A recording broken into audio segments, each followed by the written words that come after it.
யோவான் 20:21. இயேசு மறுபடியும் அவர்களை நோக்கி, உங்களுக்குச் சமாதானமுண்டாவதாக, பிதா என்னை அனுப்பினது போல நானும் உங்களை அனுப்புகிறேன் என்று சொல்லி.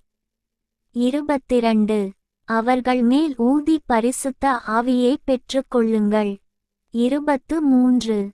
எவர்களுடைய பாவங்களை மன்னிக்கிறீர்களோ அவைகள் அவர்களுக்கு மன்னிக்கப்படும், எவர்களுடைய பாவங்களை மன்னியாதிருக்கிறீர்களோ அவைகள் அவர்களுக்கு மன்னிக்கப்படாதிருக்கும் என்றார்.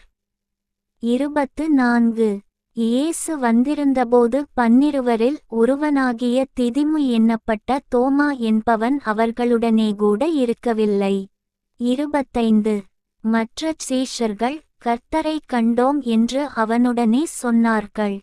அதற்கு அவன், அவருடைய கைகளில் ஆணிகளினாலுண்டான காயத்தை நான் கண்டு, அந்த காயத்திலே என் விரலையிட்டு, என் கையை அவருடைய விலாவிலே போட்டாலொழிய விசுவாசிக்க மாட்டேன் என்றான்.